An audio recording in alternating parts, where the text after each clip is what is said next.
A Chinese school of medicine in the Charlotte area received more COVID relief money per student than 122 other institutions of higher learning in North Carolina, including the UNC system schools, community colleges, and private colleges. Tonight, WRAL investigates the billions of taxpayer dollars given to higher education. Cullen Browder reports some argue the funding formula was broken.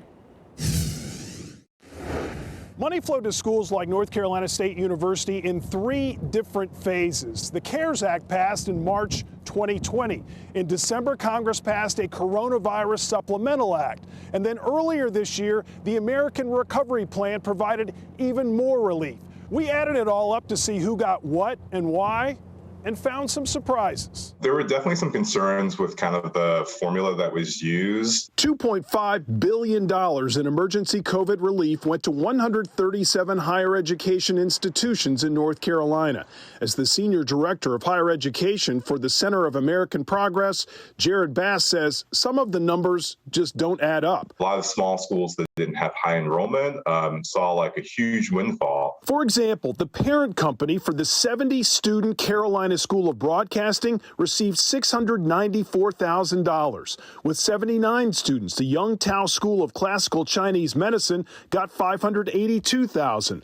And with 84 students, Carolina Christian College received more than $1 million. On a per-student basis, that's the 9th most in the state. Our state's list is dotted with cosmetology, hairdressing, and computer schools. And according to Bass, they fought for relief funding. In one proposal that came out from Congress last year, for-profit schools just weren't included at all.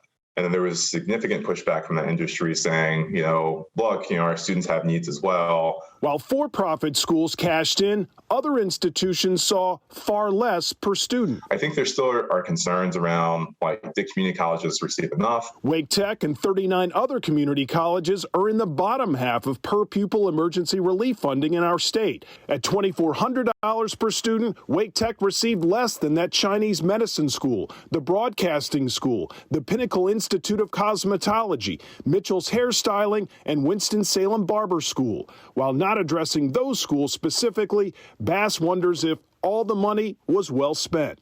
We still have concerns around the uses of funds for all the institutions. And with community colleges at one end of the spectrum, like Stanley Community College, which received $543 per student, historically black Livingstone College got almost $20,000 per student. On the other flip side, though, we have seen schools use the funds in very positive ways of providing checks to students. Historically black colleges in North Carolina had an extra $354 million earmarked just for them, on top of standard relief funds. Direct funding to uplift those institutions, many of which are under-resourced institutions, I think was a huge win.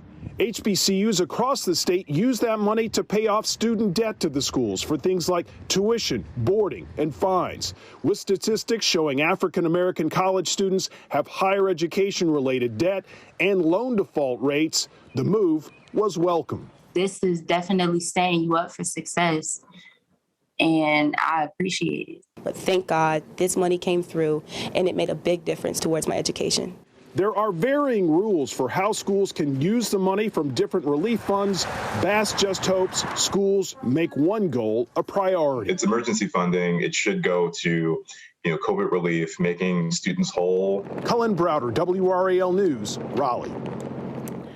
Cullen adds we reached out to the Chinese School of Medicine and the Broadcasting School for comment, but did not hear back. Each school does have a website dedicated to the relief money to show how the money is being spent. And we found most of the money went to students and technology for virtual classrooms.